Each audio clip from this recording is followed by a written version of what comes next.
Thanks so much for 100 subscribers and 1,000 views on the first video. It's been a fantastic couple weeks and I look forward to interacting with you guys more in the future.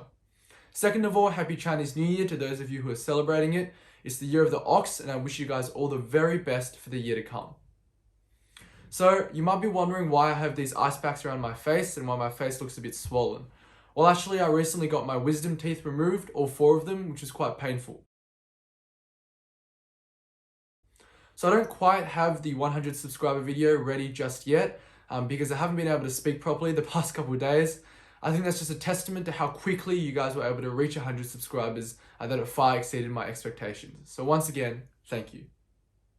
Hi everyone, my name is Darren. For those of you who are new to the channel, I am a recent Year 12 graduate from Scotch College based in Melbourne, Australia. And starting in March of this year, I will be studying medicine at Monash University. As many of you start to enter the ring and begin your first bout of sacs, I decided to make today's video about sac mentality. Now the mental side of VCE is often neglected, but I think it's extremely important considering the various high pressure situations that VCE puts you under. So today's video will be split into 3 parts. 1, how I viewed sacs. 2, the mentality before sacs. And 3, the mentality after sacs. Enjoy. So first, I'd like to talk about my mentality towards sacs. In year 11, I didn't have the best mentality towards them. I think it was because it was my first introduction to VCE and all this ATAR stuff, and I became overly stressed over each sac. I'd stay up really late, and that didn't really help me in the long run.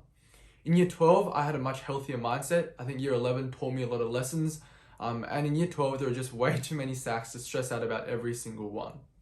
Rather, I think the best way to view sacs, and the way I viewed them, is as practice for the end of year exam.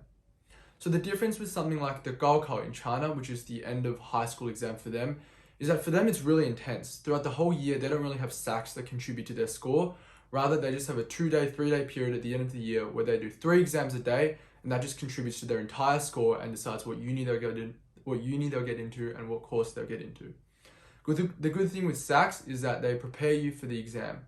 So the exam is always going to be high pressure and high intensity, but by consistently putting yourself in those situations in the form of sacs, which do contribute somewhat to your study score and your ATAR, then you can slowly learn to cope and to adjust to them.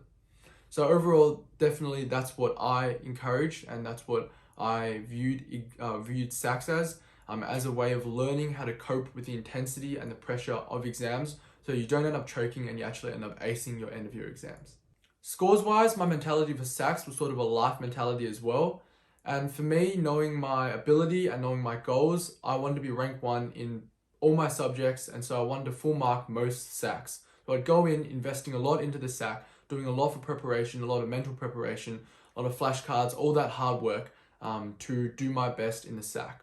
But if things didn't go my way, I wouldn't dwell on it. So if I did well, great. But if I don't do well, I don't dwell on it. I don't say, oh, I put so much effort into it, what happened? I just move on to the next sac. I learn what I can from my preparation. I learn what I got wrong, why I got it wrong, and then I construct something to combat that next time, and then I move on to the next sac.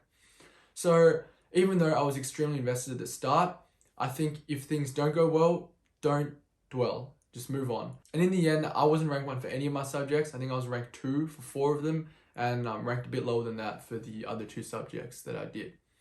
So it really depends on your goals, first and foremost. Know yourself, know your ability, know what you want to achieve, and set goals for each sac based on that, and invest everything into that goal. Try your best, do everything you can, leave no stone unturned.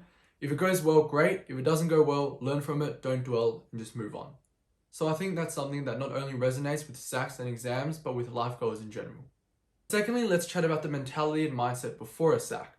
So I'm a big believer in that different approaches work for different people. And you can look at famous sports people, you can look at other students in your year level. Everyone has different ways of getting their mind into the best preparation and the best space to deal with pressure. And that's what it's really all about. Throughout the year with your sacs, you should develop the best approach for yourself so that you can really perform well in pressure, and then you replicate that in the exam to do your very best. So it's sort of a spectrum with what approach you take, and I encourage you to try out different points on the spectrum so you can really identify what works best for you. So on one hand, I know a lot of my friends like being very isolated before a sac. They wouldn't talk to anyone for 15 minutes, and they'd come in and sit the sac and not talk to anyone beforehand. And that was how they really helped them be in the best mind space for the sac. Now, a lot of my other friends didn't like that overbearing, suffocating isolation, and they like to take sacs as just another hump in the road and not to make it out as some extraordinary test. So for them, they enjoyed much more just chatting to friends, chatting to classmates, being quite casual, and then sitting the sac normally and taking it in their stride rather than taking it too seriously. So it's really identifying where you are and what works best for you so that you can do the best in the sac. And along the way, there are some small things you can try as well. Listening to music is one. The length of time you need to prepare is another one. Maybe you need 15 minutes of silence. Maybe you like chatting with friends, and then just for the 1-2 minutes before you go in, then you stop talking to friends, and that's all you need to get into the right mind space. So it's trying out little things like that.